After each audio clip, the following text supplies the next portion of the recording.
This is the spring bass fishing tactic everyone misses. Boats are lined up fishing the bank, but the bass, they're often deeper, sitting right under the boat. And especially when the water rises in the spring, no one is fishing for these fish. It started slow, small fish, dead water. But once I figured out the right zone, I kept catching bigger and bigger fish right behind boats that had already fished through. Stick around, I'll show you how to dial it in.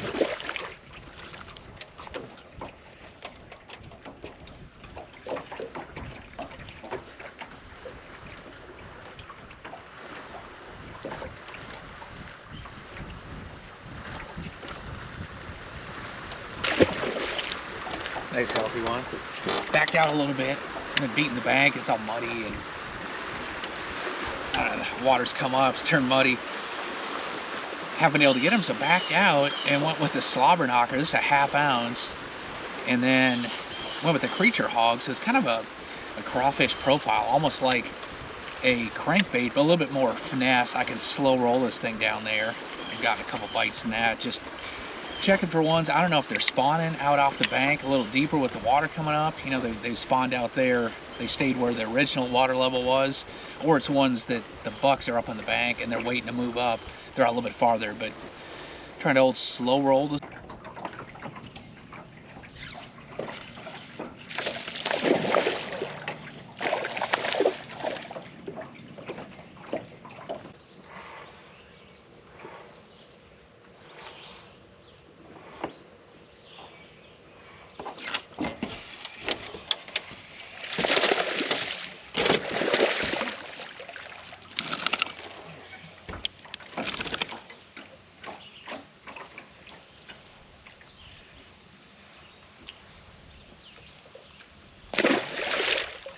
Solid female warming up a little bit here. I tried swim jig and a few other things to see if I could crank in, see if I go a little faster and stuff and get them. And not a bite. And I go back to the old slobber knocker, more of that kind of crawdad profile. Catch another solid female. So I think we need to stick with it for a while. It's getting kind of bright. There's a little chance of rain later. It's getting bright and then warmer, and it was a cool morning. It's turned a little more humid. It's just a weird day.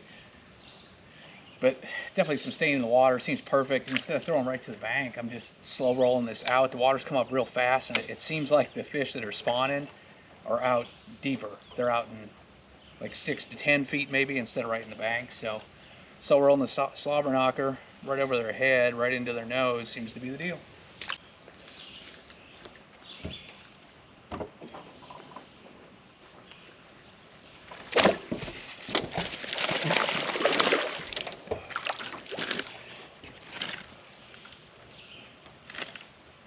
I got whacked twice on the slobber, and then I thought, well, it could be coming over a boulder or something, but it's like, nah, it just feels like a fish. And that was probably a small buck on a bed right there. Threw that jig back in with the creature hog again. They like that crawfish profile here, the crawdad eaters. Someplace they're shad eaters, someplace they're crawdad.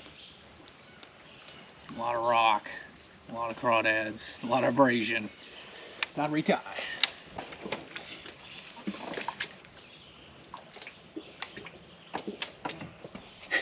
Those two ducks have been following me all around. The male, Drake, he actually got in the back of the boat. I heard all this commotion. I thought a fish jumped in the back of the boat. It was a stinking duck, but I guess they get fed. That turkey keeps following. He's thinking he's getting bread or something.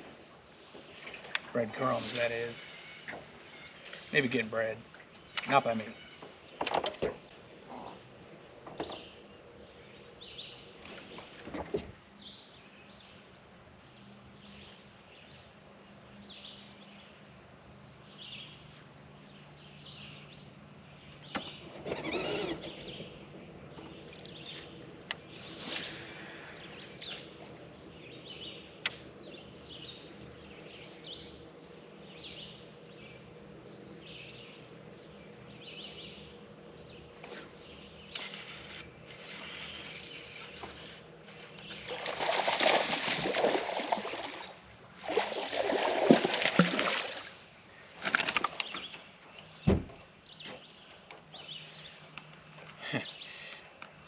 There's not almost all these. You get a bump, feel a tick, and it feels like you're hitting a rock or a limb or something like that. But you throw back there, and then sure enough, come back and gets it. They have to be on beds where they're just slapping at it. You put it by them, and they finally hook up with it. Well, I just made a switch. I was using a heavy action rod. It was a 7.2 heavy, moderate fast, so it bends deep, but it just didn't have enough tip. This one is a medium heavy, still moderate fast. A lot more bend, a lot more tip. I keep on getting those fish hit it. You know, they're slapping at it, but these bladed jigs are notorious for fish not getting them. Hopefully a little more tip. We'll see if that hooks up any better.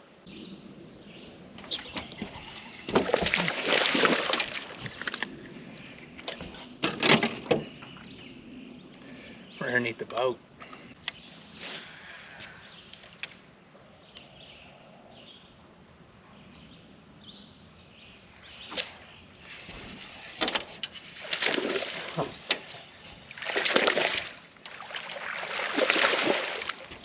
That was like a jig fish. That's the nice thing about the slobber knocker. It comes through woods so well. There's that lay down right there. I threw it in there, and you saw that I got a tick on the way down. And didn't even reel to see or feel if he was there. Just set it on him.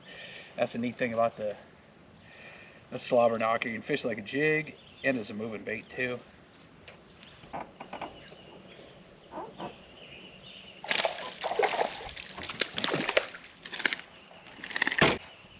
They ate it off the surface. I was pulling the bait out. I was looking forward for the next cast and ate it right on the surface.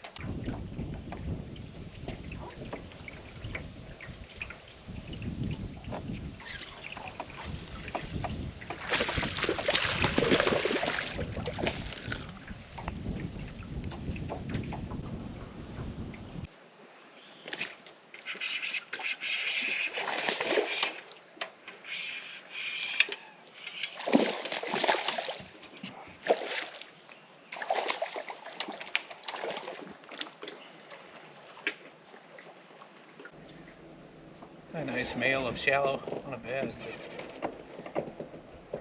The one actually ate a swim bait right there, or hit at it. Maybe it's that same one. No big females though.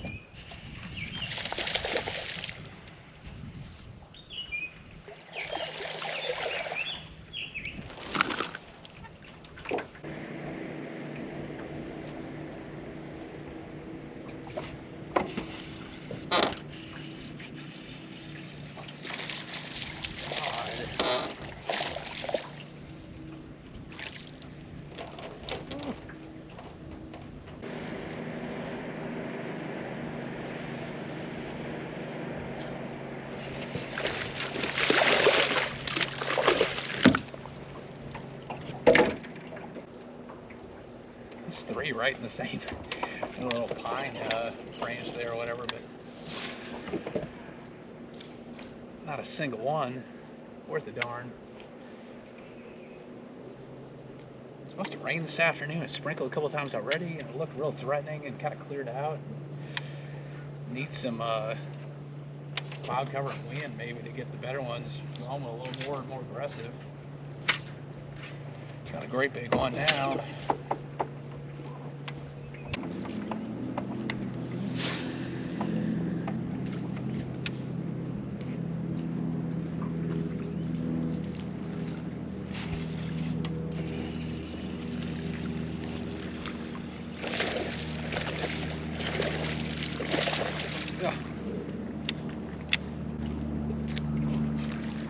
Keep them on for 2 or 3 or 4 jumps, but not 6 or 8.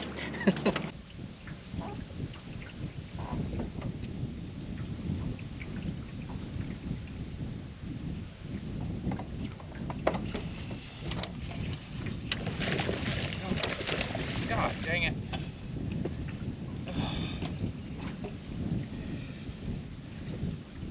Man, I've hit so many rocks. These giant boulders, that's what they're on. They're finally a better female. hook point. I'm gonna get lazy. I've sharpened it I don't know how many times. Keep on taking a file to it, just dulls it over.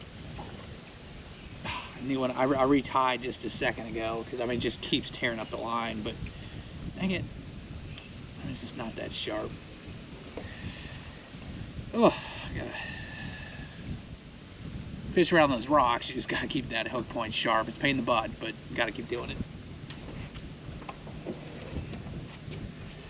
I feel like I finally got the pattern figured out a little bit. It's going from sunny and slick to raining and in between. Now the breeze blowing a little bit. That should help. And it obviously you saw that better one. It's a full moon today. Hopefully some fish are moving up. Find a female.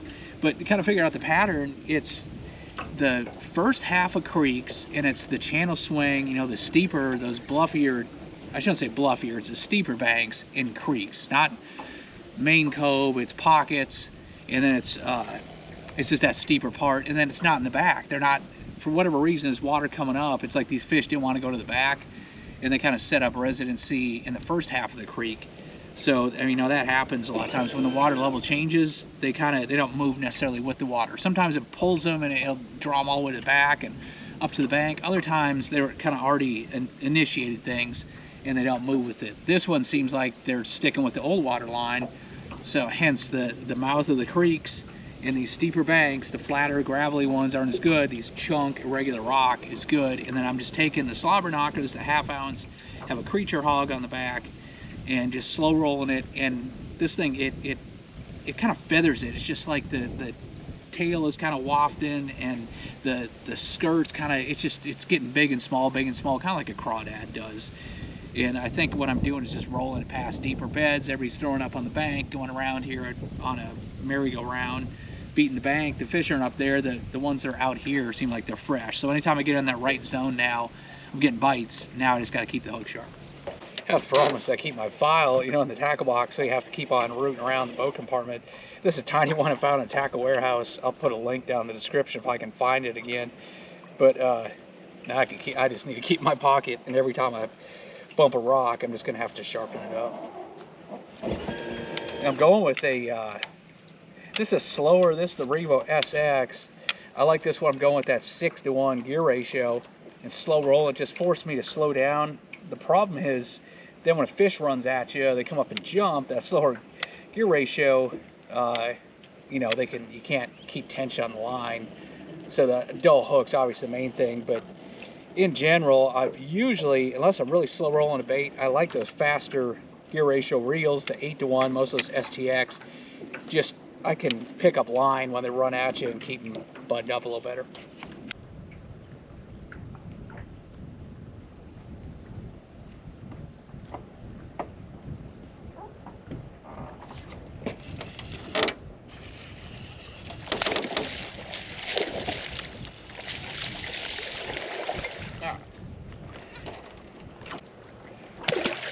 Of course, that one doesn't come unhooked.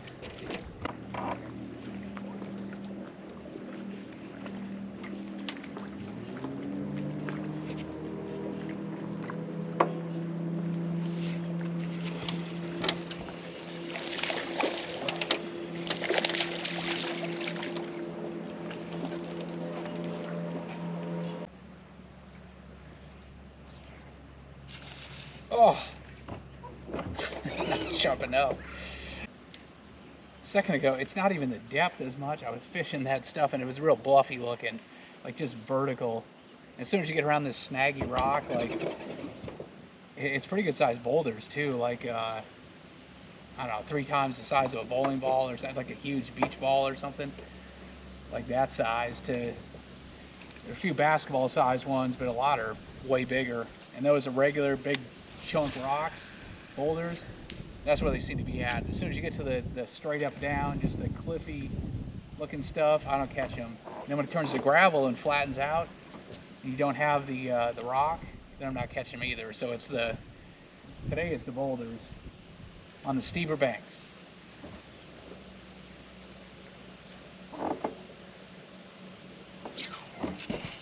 And sure enough, oh yeah.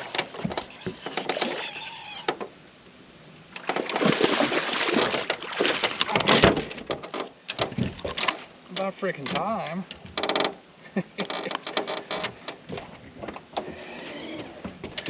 Good thing I sharpened that hook. Missed that other one. Pretty good little fish. That little slobber knocker. That one's, it's got, still has some belly left to it. Looks like it's, I mean, it's definitely a female, but she's probably actively spawning. Just saying how you want to get on this irregular rock right here. It started as a bluff coming in right off the bluff wall out in the main lake, and it's steeper. And I was looking at the other side, it's like, man, that looks better. And I kept on looking at up the shore, and sure enough, as soon as I got around where it transitions to the chunkier, I mean, their boulders like this big to about that big around. That's the stuff, and that's why I keep on snagging up my hook and screwing it up. But man, they're around it. Late in the afternoon, you know, it keeps on. Storms are trying to come in a little bit off in the distance, but man, it's that witching time of day where the big ones bite.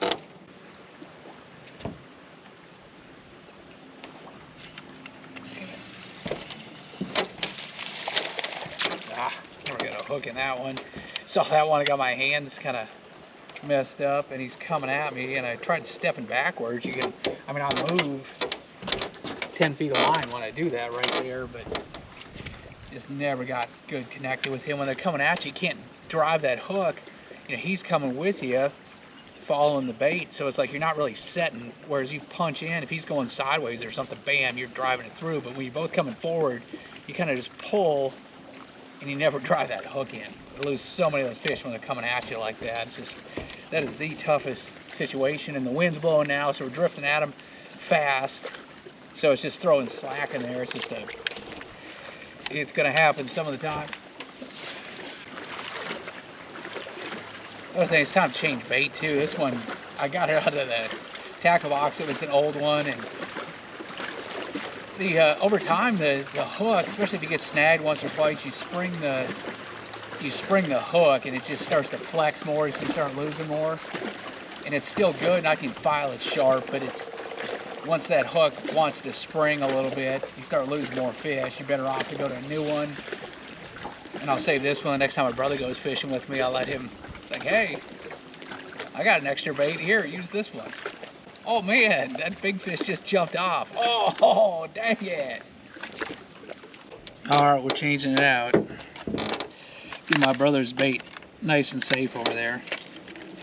It's the 1/2 ounce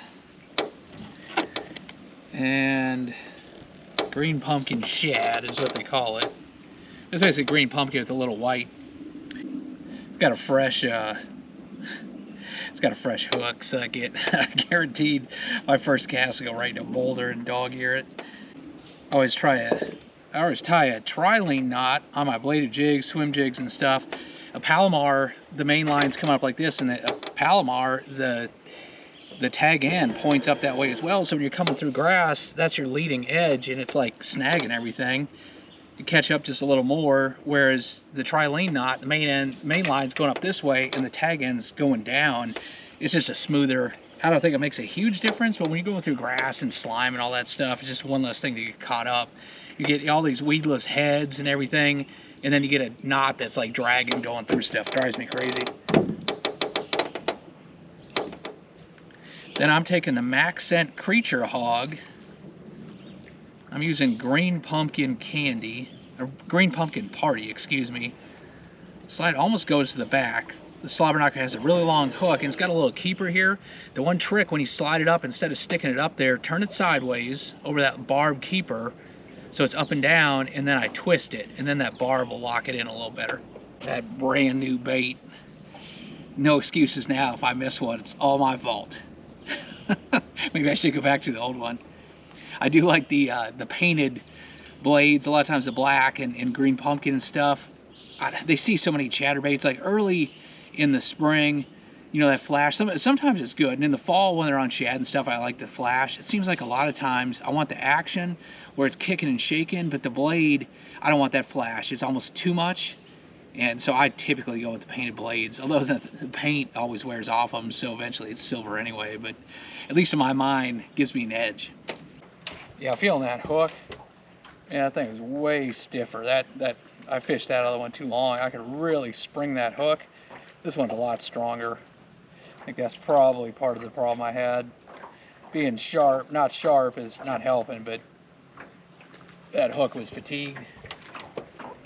You see in the back of the creek, you can see it was raining back there now. Looks like off in the distance. I don't know how many times I put my buff up, taken it down, put my hood on. It's a warm front today, so it's kind of muggy, like humid.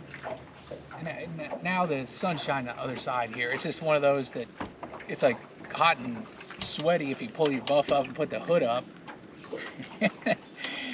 But you need it. You need it up because, I mean, the sun is like gotten warm. Well, all of a sudden it's like scorching you. And then the second you put it up, so you have to put it back on here in a second, and it'll be raining like 5 minutes later. That lay down looks too good right there. A couple ones here. Need to flip those.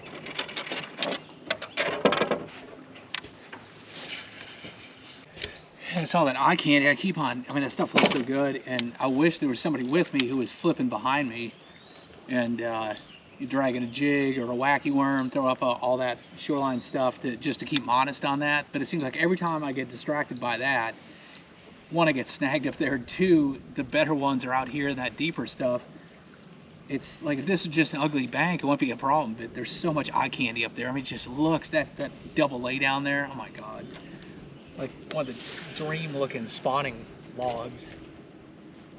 It's hard to keep yourself to throw at the target, even when you know that that's like where all the bites are coming from. It just looks so good. See, but you want to keep throwing up there periodically and stuff like that. Like I said, keep them honest. You know, the rain moving in, it's lower light. They can change during the day. It warms up, cools off, front goes through, whatever.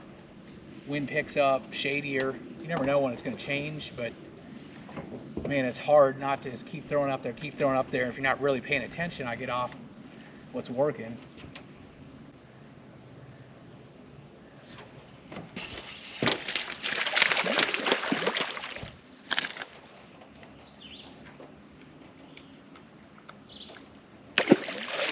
One for one on the new bait. See, it starts to flatten out here, and there's still some nice rock formation, but it gets a lot gravelier and just flatter.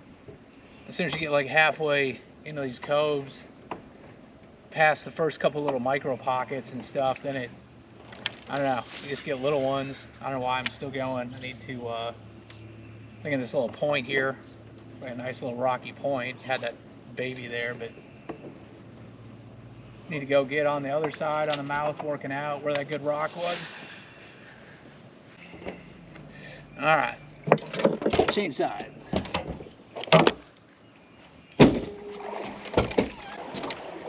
Here's a good example of that creek channel, that bluffier rock right here. You see where it's kind of black gray right there? That's that more bluffy section. That's kind of irregular. It's kind of clumpy. Some of that stuff's like real shelfy, just like a sheer wall. And then you see like more of that orange, and like over here it's more of those boulders. That's a channel swing is just simply, here's the bank, and then the creek channel's meandering through here, and then it comes and kisses the shore. That's a channel swing bank there. And those are always hot spots. It's where they kind of load up and stage, going in to spawn, coming back out. You see that today it's not working because that's just a little too sheer. They don't want that straight up and down, and they don't want the flat. They want something that's kind of like a 45-degree bank that has a big irregular rock on it. If there was like early spring and they're just starting to move back and there's a big cold front or something, or it's just starting to warm up and they're not in the back yet, this 100-yard section here, this channel swing, man, that is money. A lot of people know that, but I mean, it's just one of those classic spots that they just go to, and they can load up. Like all the fish there in the flats when it's warm, pull back to the last channel swing, the last steep bank, can load up. And especially this has that irregular rock, that real clumpy rock, so it's almost like a brush pile or a grass or something like that. It's so irregular, it's not just smooth. There's small little pieces, nooks and crannies they can hide in. So cold fronts, when they're cold periods, when they're trying to move to deeper water without moving all the way main lake, channel swings are the deal. And this right here is what they call a transition bank. I'm sure you've heard people talk about that before, but again, it's that black, the lava rock, that channel rock, and then front you can see it's more that red clay, gravel, and boulders and stuff. Where it transitions, it goes from deep to more 45. It goes from all rock to more clay and gravel, that's a transition. It transitions from steep to flatter rock change. A lot of times right where it makes that transition, there'll be a 50-yard stretch, 20-yard stretch. It's kind of a little money spot.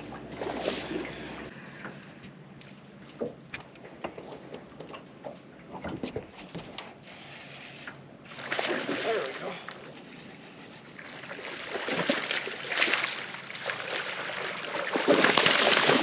Oh, yeah.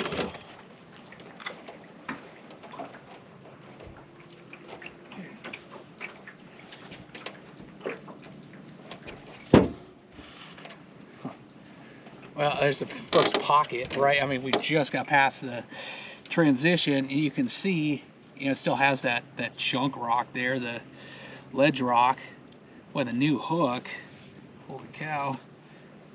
Hooked him like outside the mouth, into the mouth, through the middle of his mouth. He's got a little skin on his tongue. I mean, he's hooked every which way.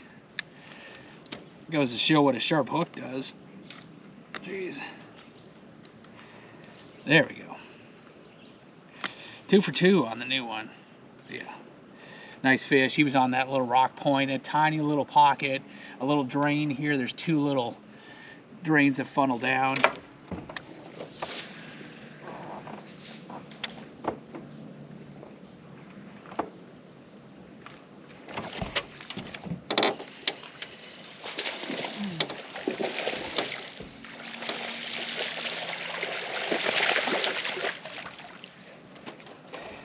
That one hit it, it was coming at me, and there I did the old trick, like I told you before, just step back, move a bunch of line, catch up. Once you get tight, you can go back to fighting them. But female, chunky, not a super long one, but female for sure. You know, for the longest time before, we weren't catching good ones, and you kind of doubt it and wonder if it's going to be any good. But my experience, if you're catching female, especially in the spring, you're getting the female ones, and you're getting steady bites, it's probably just a matter of, if you're not catching big ones, the conditions just aren't right.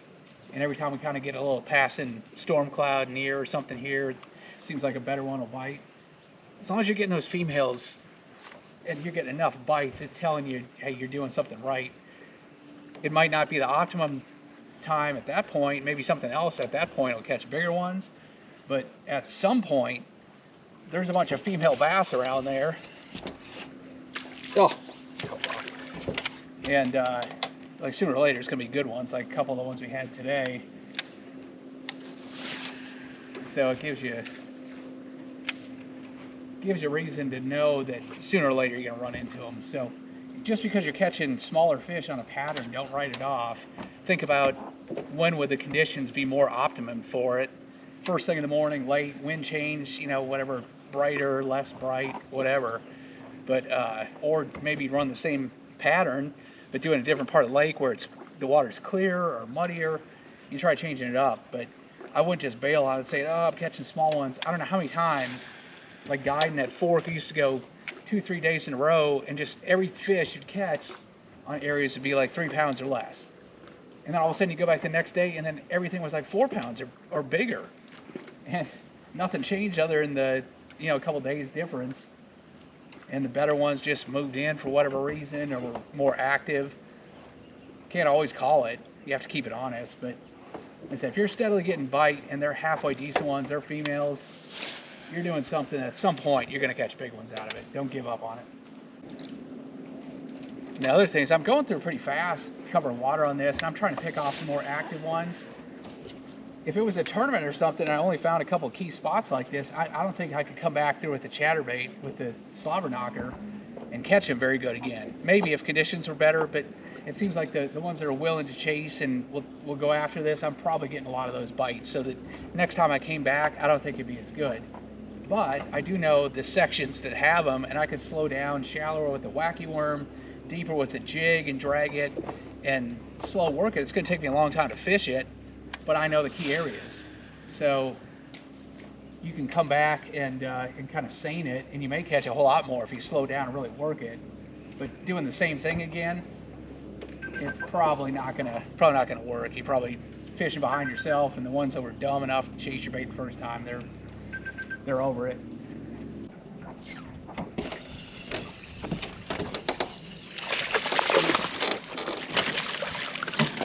It felt bigger. Coming right at me, caught up to him, and then not too much.